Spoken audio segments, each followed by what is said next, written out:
Good afternoon. Hi.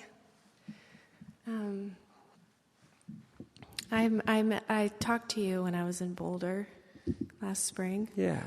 And it really helped, actually. Mm-hmm. And I talked about... Yeah, thank you. And I talked about the no inside of me, which you were talking about today. Yeah. And it's kind of an orientation I think I have. And I just don't like things. So you just don't like things. Yeah. I don't like the way things are. Mm-hmm. And how's it working out?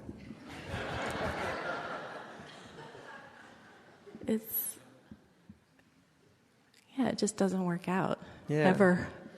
It Yeah. never works out. Yeah. And in general, things don't really work out in my life. Where do you think that comes from? Where do you think that comes from? It's like resistance.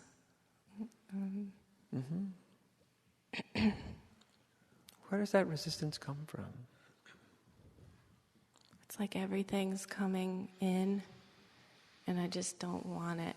Right. Like I just don't want it. It's a protective thing, right? Yeah. Yeah. Too much, I don't want it.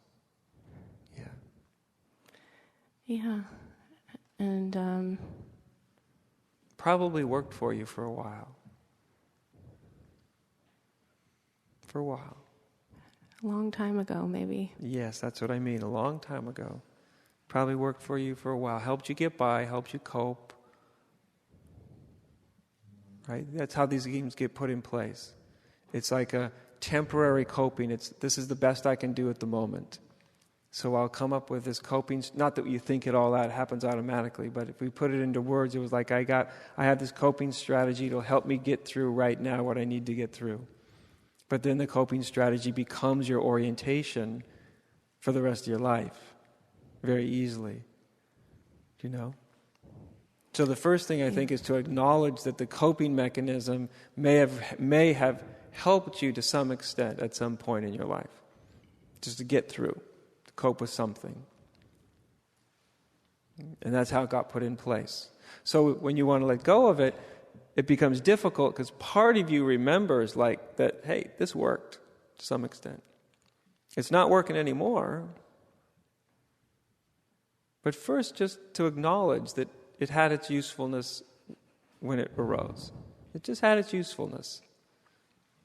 Because then you're not in conflict with it, you know? You're acknowledging that it probably had a usefulness at some point in time. And then you can start to move on. Now what? Mm-hmm. Yeah, so it got so intense that I quit my job and I started just driving around the country with my dog. Mm-hmm. And that's been really good, actually, in a way, because I just had to start following something and just letting it just be what it was. Yeah. And but I sort of don't know what I'm doing, and well, that's what in Australia where I go to, they call it a walkabout. You're on a walkabout. You're just not walking, but you're on a walkabout or a car about. And part of being on a walkabout is you don't know exactly why you're doing it, and you don't know exactly what it's all about. Why you're doing that's actually why you're doing it. That's what it's all about. Is to go. That's why people go on walkabouts, or they go take trips, or they quit their jobs and they do something. They step out of the life they've known. Mm-hmm. So you've stepped out of the life that you certainly were involved in at the time. Yeah. Yeah, so I don't want to make it into something where I'm afraid to go back in,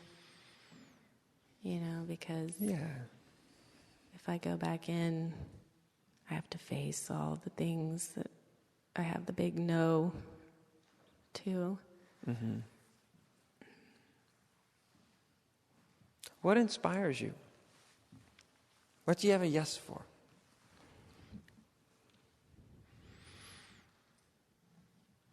What do you enjoy? Gives you energy. I really like you a lot.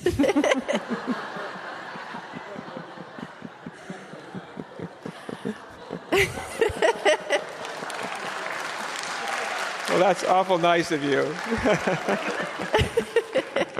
I rather like being here with you as well, yeah. Actually. Yeah. You know I'm saying that, though, because what I think each person, even if we've kind of somehow developed a little more of a negative relationship with life, that there's things that each person has those things, has something in themselves that I call sort of your source of vitality. That thing that when you are attending to it, when you're acting on it, it feels good, it feels positive, it feels affirming, right? Mm-hmm. It feels uplifting in a certain way. And it's easy to forget about all that when we're kind of to get too lost in sort of what we're saying no to all the time.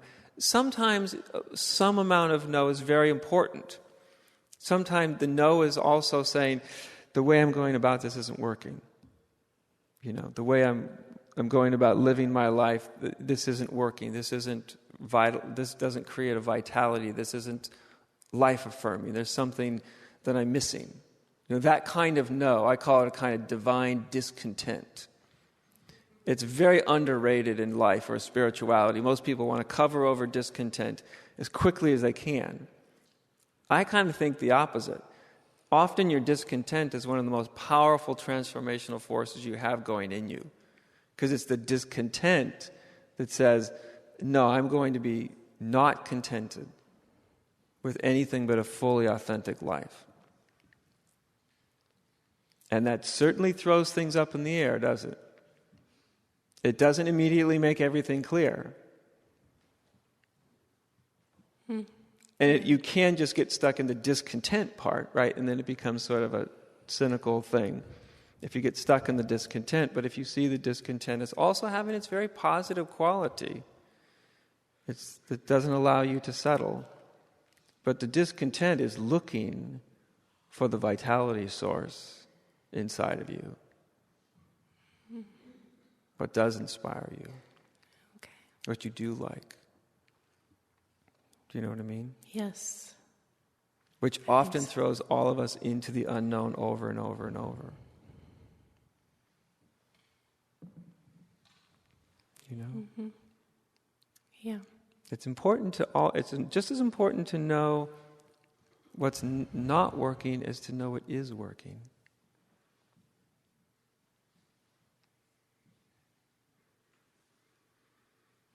Okay. You get the feeling what I'm trying to say?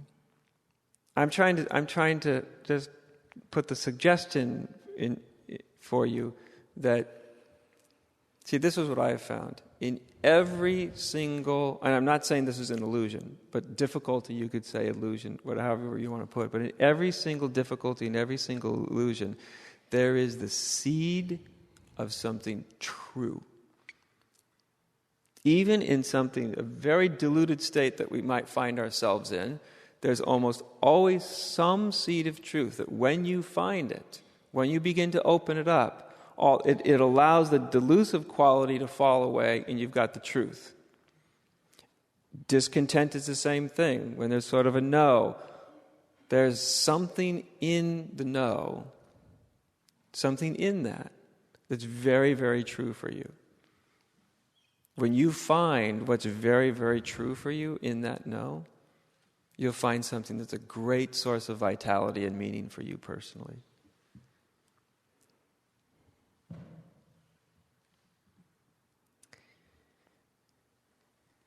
Okay. So it's like a journey. Because I just want to get there so that I can go back to relating to those things and not have such a no.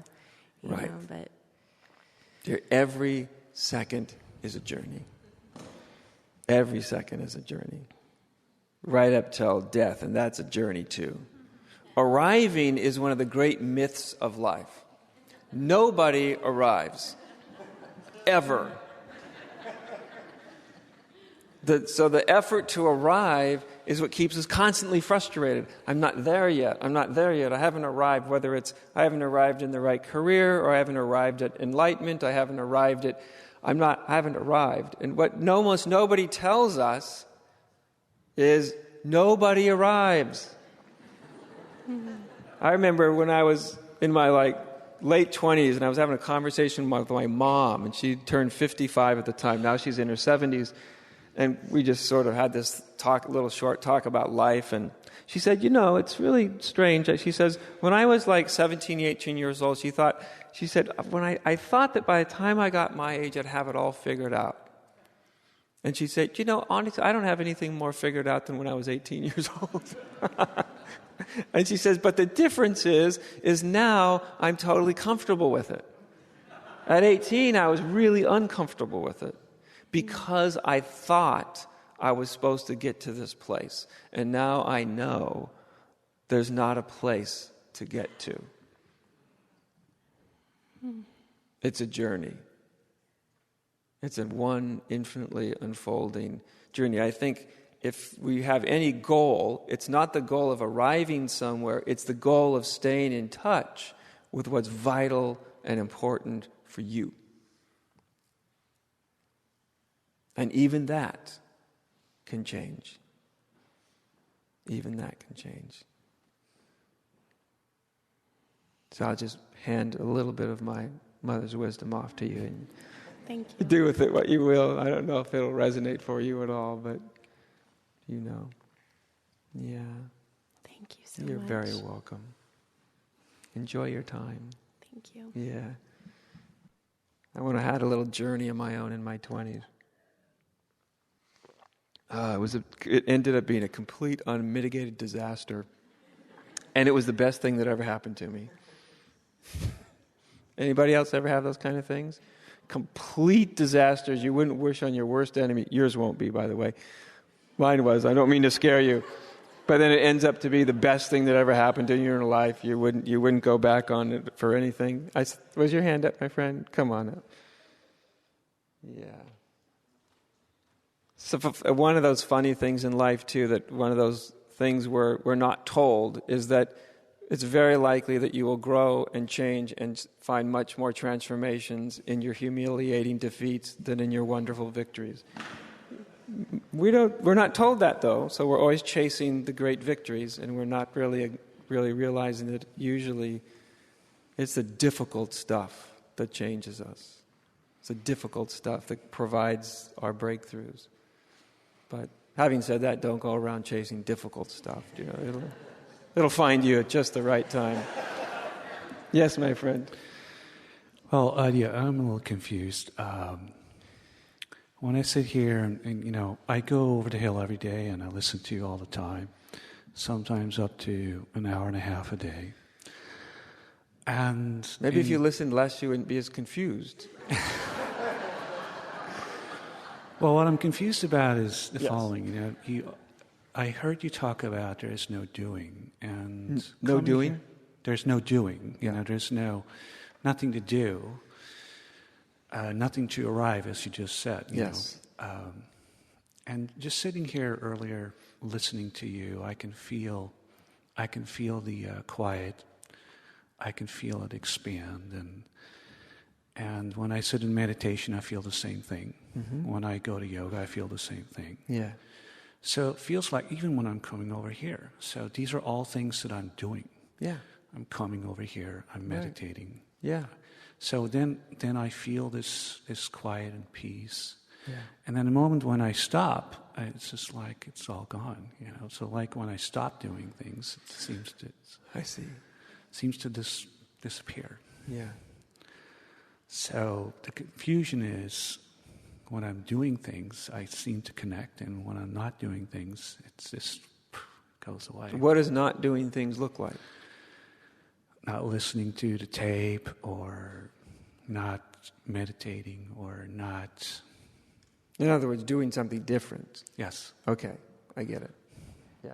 Everyday life. Yeah. So what is this all about for you? This whole, let's say, spiritual thing, in all the various ways it shows up for you. Underline. What's it all about for you? It's, to me, it's more reconnecting to how I felt as a child. It seems to have been a big gap between when I was 13 and when I started to listen to you and had all these aha moments, like I was traveling back in time and seeing myself back as a child, reflecting on these things, and having had some sense of an opening. Yeah. And I remember coming over the hill, certain places where I had aha moments, and when I drive through them, it's like, aha, I had a moment right here, listening to you. Really beautiful. And at the time, they were experiential, meaning I could really feel them. Yeah. And now they're more like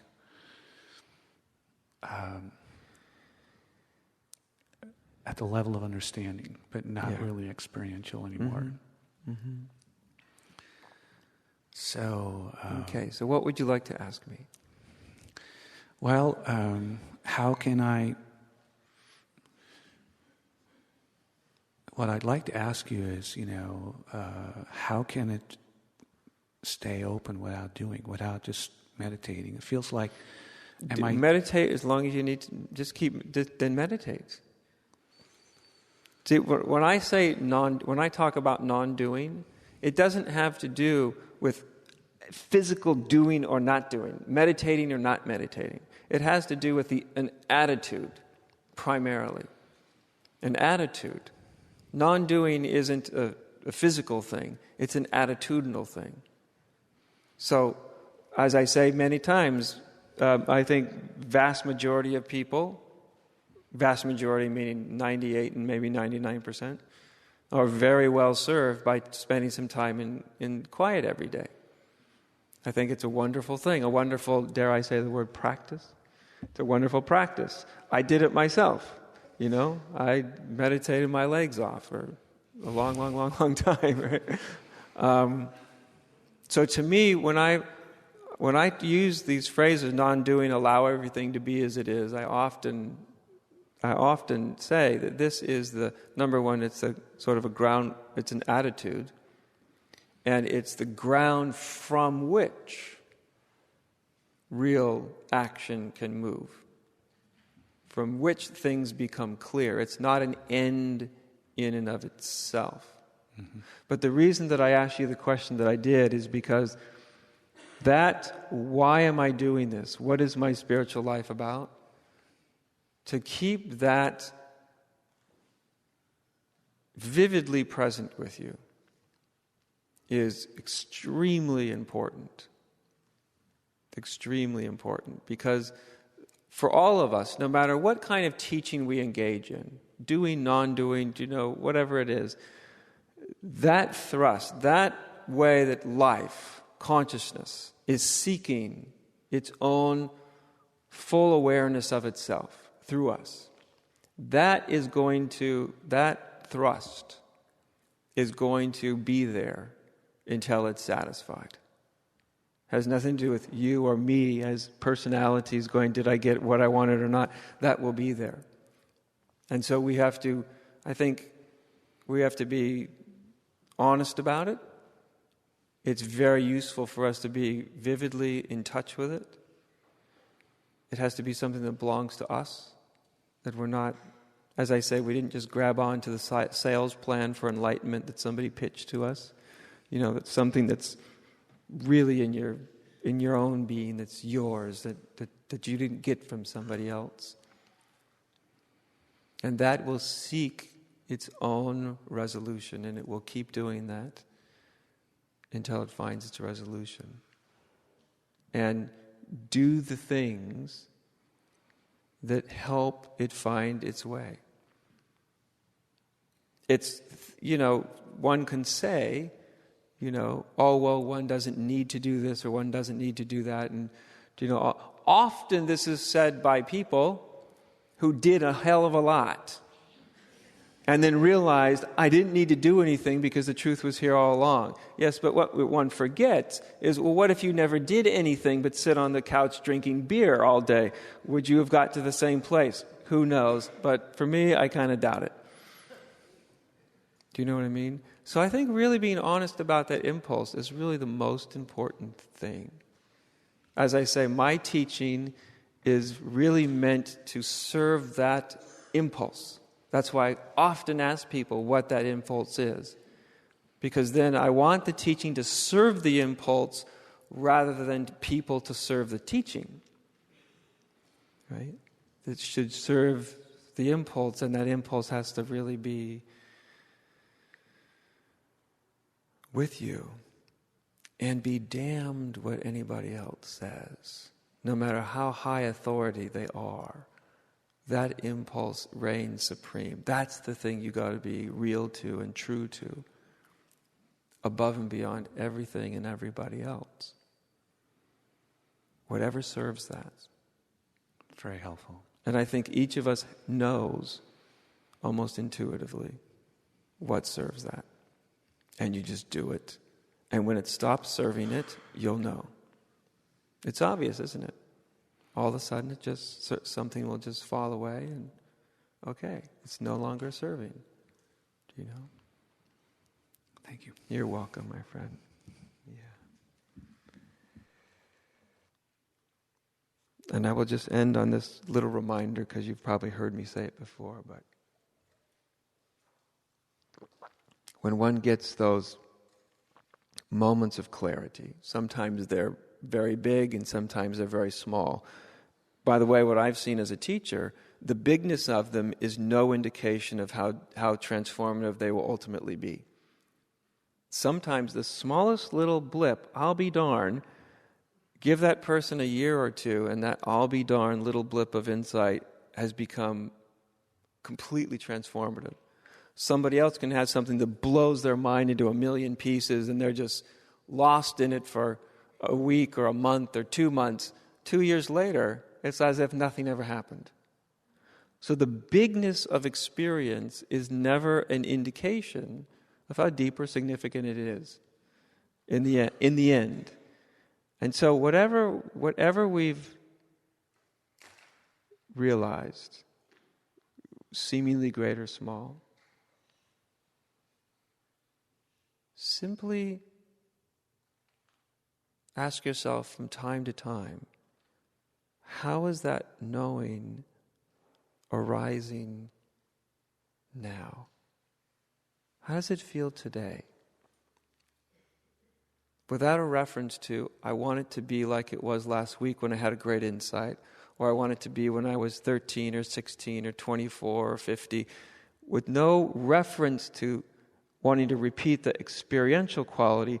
How is that I know in the deepest part of me, how is it appearing right now? And then serving that rather than asking it to serve you. Does that make sense? Because we can often go, yes, but last year it was so big and it was so beautiful. That's the way I want it to be. Well, of course you do. It was very pleasurable. But wait. What if you just serve that just as it was given to you today? Even if it's a small, little, tiny, seemingly insignificant thing, what would it be like just to serve that today? That's a different orientation, isn't it? It's actually like a 180-degree turn of orientation. But it can make profound difference. Profound, because from what I've seen, again, doing this for 17 years now, is very often, not always, but very, very often, it seems like we are given in childhood or at some point in our spiritual path, at some point, we're given some sort of insight, some sort of significant moment. And then very often that significant moment seems to be taken away from us. Seems to be. It's as if something says, here, see, you can't miss it. And then it says, and you can't grasp it. and it pulls it away. This is all metaphor, of course, right? It seems to pull it away. And it's almost as if God is whispering, saying, now, my dear, you come to me. And you follow this whisper little thread that I've laid in your consciousness. But each time you pull on it or yank at it or get angry at it and want it to be your way, remember, it ain't going to be that way. It's a real kind of letting go to attend to how that thread of light is appearing now. And when you don't insist that it happens or it appears on your terms, it's amazing how it starts to grow. This very insignificant thing starts to grow. As soon as it becomes I want it on my terms, it keeps seeming to recede, and one gets disappointed by that. But there's a kind of a wisdom that we're giving something, and then the only way we can fully reclaim it is to give ourselves to it rather than trying to grasp it for our own. And it's a much more quiet, humble, unassuming part of our own opening. Do you know? And if you know that, it can help. Just knowing that, it can help.